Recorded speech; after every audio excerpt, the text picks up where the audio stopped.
देखिए VIP news का खास पेशकश संपादक की कोट।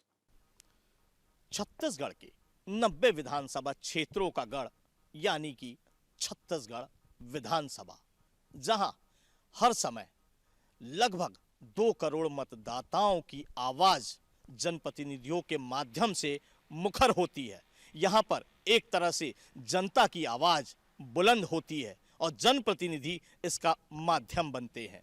जिस तरीके से छत्तीसगढ़ में 17 नवंबर और 7 नवंबर को यहां पर 2 चरणों में 90 विधानसभा क्षेत्रों में चुनाव हुआ है और अब इंतजार है हर प्रत्याशी को अपनी उस घड़ी का जब वह इस सदन में प्रवेश करेगा और इस प्रवेश के साथ वह जनता की आवाज को, जनता की समस्या को मुखर करेगा, सरकार तक पहुंचाएगा।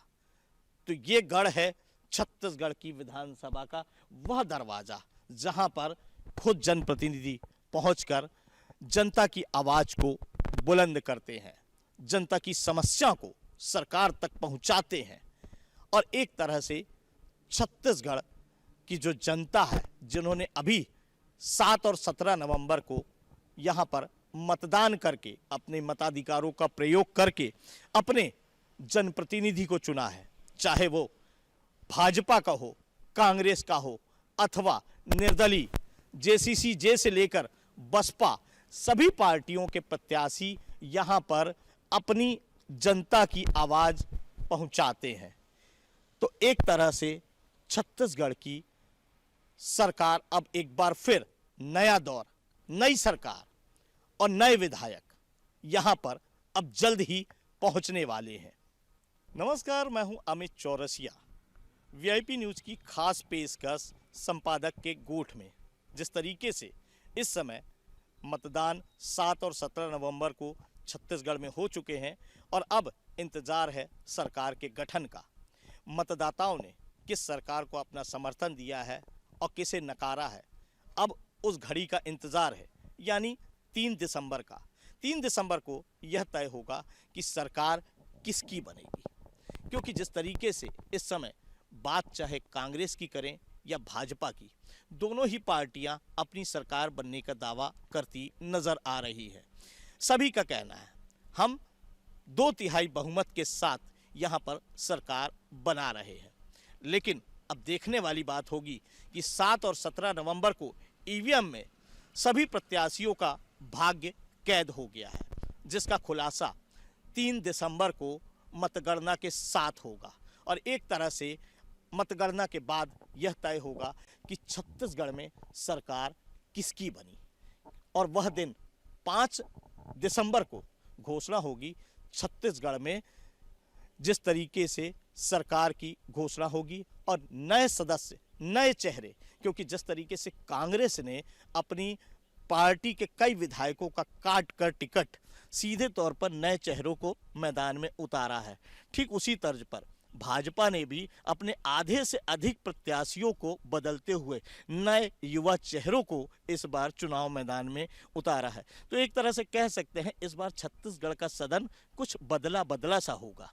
यहाँ पर अनुभवी लोगों का अनुभव दिखेगा, साथ ही नए लोगों का जोश और जुनून दिखेगा, क्योंकि छत्तीसगढ़ सदन जिस तरीके से देश में छत्तीसगढ़ विधानसभा एक विशेष महत्व रखती है, क्योंकि ये पहली ऐसी विधानसभा है जहां पर ऐसी व्यवस्था की गई है जो पिछले काफ़ी सालों से चली आ रही है कि यहां पर गर्भगृह में उतरते ही वो कितना भी वरिष्ठ सदस्य क्यों ना हो, वो स्वतः निलंबित हो जाता है। तो एक तरह से छत्तीसगढ़ की इस विशेषता को पूरा देश जानता है, देश के भारतवासी जानते हैं कि भारत देश में एक ऐसी विधानसभा है जहां गर्भगृह में उतरते ही न केवल मुख्यमंत्री से लेकर सभी विधायक, नेता प्रतिपक्ष सभी निलंबित हो जाते हैं। तो ये एक ऐसी विधानसभा की विशेषता है जहां इस बार नए सदस्य पहुंचेंगे, नए सदस्य पहुंचकर अपनी बात रखेंगे, क्योंकि कहीं ना कहीं इस बार जो नए चेहरे आए हैं उन्हें प्रशिक्षण कार्यक्रम भी अभी होना है। छत्तीसगढ़ में सरकार बनने के पहले ही छत्तीसगढ़ विधानसभा की तैयारियां शुरू हो गई। मैं दिखाना चाहूँगा आपको यहाँ जिस तरीके से यहाँ पर इस समय नए विधायकों के स्वागत के लिए अभी से तैयारियां शुरू हो गई है। यहाँ पर आप देख सकते हैं रंग रोगन किया जा रहा है। नया रंग नया स्वरूप एक बार फिर से छत्तीसगढ़ में नजर आएगा और नई सरकार भी होगी, नए सदस्य भी होंगे, उसमें पुराने कुछ सदस्य होंगे, कुछ नए होंगे। तो इस तरीके से 90 विधानसभा क्षेत्रों में 90 अनुभवी और नए लोगों का एक अनूठा संगम, अनूठा मिलन इस बार छत्तीसगढ़ विधानसभा में देखने को मिलेगा। जैसे ही यहाँ पर बजट सत्र की शुरुआत होगी सर्वप्रथम, तो कहीं ना कहीं नई सरकार नए बजट के साथ तैयार होगी कि नए सदस्यों को किस तरीके से यहाँ पर एक प्रशिक्षण दिया जाए और उसके साथ यहाँ पर जिस तरीके से इस समय तैयारियां चल रही है कि नया छत्तीसगढ़ सदन पूरी तरीके से तैयार हो रहा है। अगर बात करें छत्तीसगढ़ विधानसभा की, तो छत्तीसगढ़ विधानसभा नया रायपुर में भी तैयार हो रही है और उसकी आधारशिला खुद कांग्रेस अध्यक्ष सोनिया गांधी ने रखी थी। लेकिन अभी उसे समय है, अभी पुराने विधानसभा से ही सरकार का कामकाज चल रहा है। और जिस तरीके से अब तक छत्तीसगढ़ में राज्य गठन के बाद से वर्ष 2000 से 2003 तक जो अजीत जोगी का कार्यकाल रहा, वह सरकार यहीं से चली। उसके बाद 2003 से लेकर 2018 तक डॉक्टर रमन सिंह के 15 वर्षीय कार्यकाल की सरकार भी यहीं से चली। और उसके बाद वर्ष 2018 में जिस तरीके से एक ऐतिहासिक जो सरकार थी 67 सदस्यों वाली कांग्रेस की सरकार, जो भूपेश बघेल के मुख्यमंत्रित्व काल में यहाँ पर चली, तो उसका भी पूरी तरीके से यहाँ पर ही कार्यकाल चला। लेकिन बात करेंगे और इसके साक्षी खुद यहाँ पर राष्ट्रपिता महात्मा गांधी रहे हैं। राष्ट्रपिता महात्मा गांधी की इस प्रतिमा के समक्ष ना जाने कितने विधायकों ने न केवल अनशन किया और छत्तीसगढ़ सरकार के खिलाफ यहाँ पर अपनी बातों को रखने के लिए यहाँ पर बाकायदा धरना भी दिया। और इसके साक्षी खुद राष्ट्रपिता महात्मा गांधी की यह वह प्रतिमा, यह वह आदमकद प्रतिमा है जहाँ पर जो सत्ता पक्ष के विरोध में विपक्ष रहता है, विपक्ष के हर सदस्य यहाँ पर अपना धरना दे चुके हैं। अगर बात करें डॉक्टर रमन सिंह के 15 वर्षीय कार्यकाल में यहाँ पर विपक्ष में बैठी कांग्रेस ने भी कई बार पूरी तरीके से धरना दिया, अपनी बातों को रखा। और इसके साथ ही यहाँ पर जो भूपेश बघेल की सरकार में बात करें तो डॉक्टर रमन सिंह के नेतृत्व में जो मात्र 15 विधायकों की विपक्ष था, सबसे कमजोर विपक्ष अब तक के इतिहास का, वह भी यहाँ पर कई बार धरना दे चुका है। तो राष्ट्रपिता महात्मा गांधी अहिंसा परमो धर्म का जो संदेश देते हैं, तो उसका पालन करते हुए यहाँ हर कोई पहुंचकर अपनी बात कहता है। हम बात कर रहे हैं जिस तरीके से छत्तीसगढ़ में नई सरकार की, नई सरकार बनने वाली है। निसंदेह 3 तारीख को मतगणना के बाद तय होगा कि कौन बहुमत में आ रहा है, क्योंकि उसके बाद जोड़ तोड़ का खेल भी शुरू होगा। कहते हैं कांटे की टक्कर है, क्योंकि जिस तरीके से छत्तीसगढ़ में मिशन 2023 के दौरान कांटे की टक्कर बताई गई है, तो यह बात है कि कहीं ना कहीं छत्तीसगढ़ में इस बार जो निर्णय या जो मतगणना के बाद जो यहाँ पर स्थिति बनेगी, एक रोमांचक अप्रत्याशित परिणाम यहाँ पर देखने मिल सकते हैं। तो ऐसे में कहीं ना कहीं यह बात है कि छत्तीसगढ़ में इस बार जो सरकार बनेगी वो काफ़ी अनूठी होगी, नए सदस्यों वाली होगी। नए सदस्यों की इस कहीं ना कहीं इस जो नई सरकार का जो गठन होगा वो इस बार छत्तीसगढ़ में एक नया अध्याय रचेगा। छत्तीसगढ़ विधानसभा को लेकर एक किंवदंती भी है, एक मिथक भी है कि छत्तीसगढ़ की विधानसभा के अध्यक्ष पद पर बैठा व्यक्ति कभी विधानसभा का चुनाव नहीं जीता। बात चाहे छत्तीसगढ़ के जो पूर्व विधानसभा अध्यक्ष रहे हैं प्रेम प्रकाश पांडे, वह भी विधानसभा चुनाव नहीं जीत सके। वहीं भाजपा शासन काल में ही धर्मलाल कौशिक भी जिस तरीके से विधानसभा अध्यक्ष बने, वह भी विधानसभा का चुनाव नहीं जीत पाए। और इसके बाद जिस तरीके से गौरी शंकर अग्रवाल वह भी विधानसभा अध्यक्ष बने, लेकिन वह भी चुनाव हार गए। तो ऐसे में कहीं ना कहीं ये मिथक एक बना हुआ है, एक किंवदंती जो लंबे समय से छत्तीसगढ़ के विधानसभा के साथ जुड़ी हुई है कि यहाँ का जो विधानसभा अध्यक्ष होता है वह विधानसभा का चुनाव नहीं जीत पाता। ठीक उसी तरीके से इस बार चरणदास महंत विधानसभा अध्यक्ष हैं। बड़ी बात है कि चरणदास महंत इस बार मिशन 2023 के चुनाव में सक्ती विधानसभा क्षेत्र से प्रत्याशी भी हैं, लेकिन कांटे की टक्कर बताई जा रही है। कहते हैं कांटे की टक्कर है, और कांटे की टक्कर के बाद भी ये संभावनाएं जताई जा रही है कि इस बार चरणदास महंत इस मिथक को तोड़ सकते हैं। अगर जीत दर्ज होती है तो निसंदेह एक मिथक जो लंबे समय से राज्य गठन के बाद से ही छत्तीसगढ़ विधानसभा के साथ जुड़ा हुआ है, तो वह न केवल टूटेगा बल्कि एक रिकॉर्ड भी स्थापित होगा कि यहाँ पर छत्तीसगढ़ के विधानसभा अध्यक्ष के पद को लेकर जो मिथक चला आ रहा है वह पूरी तरीके से न केवल धाराशायी होगा बल्कि चरणदास महंत एक नया रिकॉर्ड भी बनाएंगे। अब देखने वाली बात होगी कि मिशन 2023 में क्या चरणदास महंत जीत दर्ज कर पाते हैं या ये मिथक यूं ही कायम रहेगा जैसा कि परंपरा के अनुसार चल रहा है।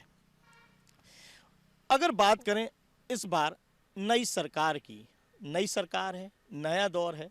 मिशन 2023 में इस बार जो सरकार बनेगी उसमें कांग्रेस ने भी अपने प्रत्याशी बदले हैं, चेहरे बदले हैं, कई विधायकों का टिकट काटा है। वहीं भाजपा ने लगभग आधे से अधिक नए चेहरों को मैदान में उतारा है। इस बार न केवल यहाँ पर जाति को विशेष ध्यान रखा गया, विशेष वर्ग का विशेष ध्यान रखा गया, हर वर्ग को खुश करने के लिए प्रत्याशी चुने गए, नए चेहरे आए और इस बार सदन में भी नए चेहरे पहुंचेंगे। और जिस तरीके से छत्तीसगढ़ की विधानसभा में जो व्यवस्था है 90 विधानसभा क्षेत्रों की, तो उसमें जो सीटें लगी हुई है उसमें मुख्यमंत्री की मात्र एक सीट होती है, लेकिन हर सीट पर 2 विधायक बैठते हैं। तो सत्ता पक्ष एक तरफ, विपक्ष एक तरफ। लेकिन जिस तरीके से इस बार जो व्यवस्था है उसमें एक अनुभवी व्यक्ति बैठेगा और एक नया व्यक्ति जो नए सदन में नए तरीके से पहुंचेगा, क्योंकि कई नए चेहरे हैं जो इस बार सदन में पहुंचने न केवल जा रहे हैं बल्कि अपनी जीत को लेकर आश्वस्त भी हैं।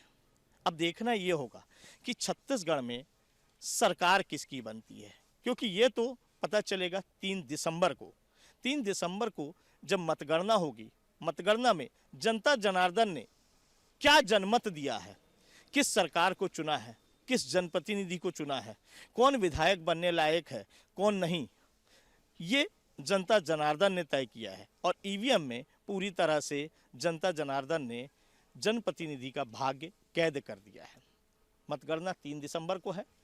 5 दिसंबर को छत्तीसगढ़ में किसकी सरकार बनेगी इसकी घोषणा होगी और इसके साथ सभी विधायक नई सरकार के पहुंचेंगे छत्तीसगढ़ विधानसभा में और एक प्रथम सत्र जो शुरू होगा उसमें वह न केवल शपथ लेते नजर आएंगे बल्कि उसके साथ वह छत्तीसगढ़ में अगले 5 सालों के लिए सरकार में शामिल होकर, विपक्ष में शामिल होकर जनता की बात को वह बताते नजर आएंगे, उनकी आवाज़ को बुलंद करते नजर आएंगे। अब देखना यह है कि छत्तीसगढ़ विधानसभा में इस बार सरकार किसकी बनती है, कौन सदन पहुंचेगा कौन नहीं, यह वक्त बताएगा।